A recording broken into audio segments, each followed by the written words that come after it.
Hey everyone, Tammy Reese here at New Jersey HorrorCon with Miss Leslie Easterbrook. Thank you so much for allowing this interview. I must start off and send my condolences for Sid passing away. Do you have any words of condolences for the fans of House of a Thousand Corpses, Double Reject franchise that you would like to say? I'm just going to say that he will be in. I'm going to. I don't want to choke up again. And missed by an enormous number of people who loved him. He's a wonderful guy, and I'm a mess. You know, when somebody that you love and care for and passes away, it's an ending that you just didn't anticipate. So I love you, Sid. Thank you so much.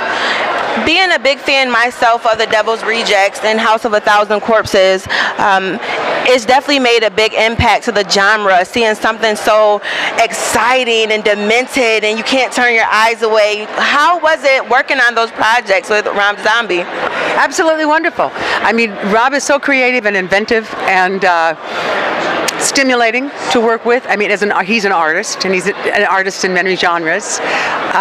He writes a script that you can't wait to shoot. And you go, oh my gosh, maybe I don't know, how am I going to do something? He makes it clear when you're working together what it is you should do with the material. And he's actually, I don't think he's easy to please, but he wants a lot of you to come into what you do. And so you feel more confident, and you feel like you're working with a partner as opposed to a boss and a worker. But he definitely is the boss, and he's definitely the creative mind that rules all of his films. And I love him dearly, and I think he's probably my most favorite director in terms of being creative and helping me create. Instead of just sort of telling you what to do. It's very interesting to watch the workings of and the shooting of a movie if the director is an artist, and Rob is an artist. Yes.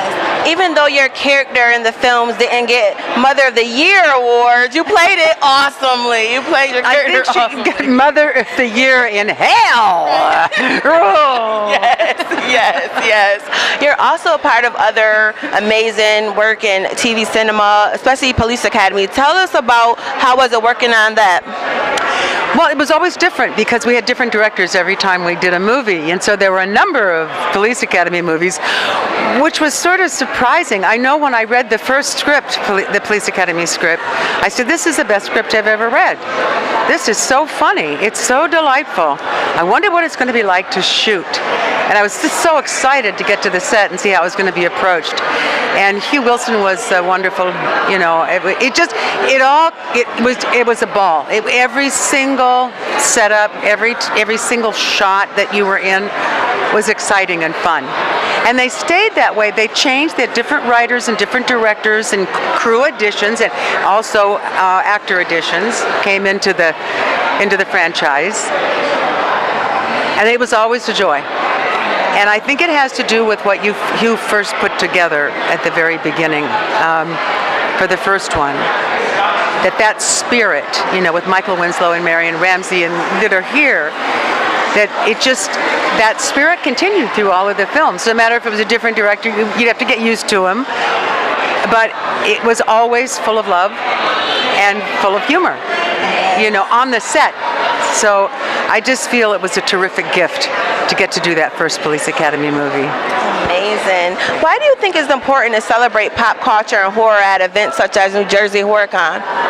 I don't know, except I think that there are a lot of fans, and I think New Jersey HorrorCon gives a place where people can go and meet people that they like in movies, or, you know, sometimes don't, you know, they may be the villain, but to be able to collect autographs and be able to collect merchandise and all this stuff from the movies that they like. And I think the HorrorCon is just a wonderful invention, because there's so many people out there with imaginations that are really active and really, they're out there, but yet they have a lot of genius in them. And I think that this can actually bring that out. And I have to think to myself that a show like this one today, a young person who's probably maybe in junior high school or in high school was thinking, well, maybe I'd like to make movies, but they come here, they're inspired, they realize they can. It's just people who make movies. It's not magic, and it's not somebody that, that's way out there. It's just ordinary people that say, hey, I'd like to see this on the screen. I'm going to learn to make it. So I think there's a lot of budding artists here and a lot of terrific artists here who've been working for a long time. It's a wonderful mix. Yes, very diverse. One last question I would ask you, what is some advice that you would give for anyone who wants to be an actress and may not know how? I'm sorry, I'm laughing. The nice thing that I could do is to say, don't do it. But just because it can be a hard row to hoe, but you can find, in most universities and most high schools now, they may have, acting classes. But it's not necessarily that important that you take acting classes, because the best actors are instinctive actors. So, but it would be I would suggest going to a place where they make videos or put you down on video. And have maybe a monologue that you would like to, like a paragraph or something that you'd like to put down on video, and then have a copy of that video. So then you get to look at yourself doing that piece that you've created, and that may be something that inspires you to write more in the same genre, but in the same story, and to complete the story. But it's to see how somebody would shoot you doing something that you have created, and you can make that happen.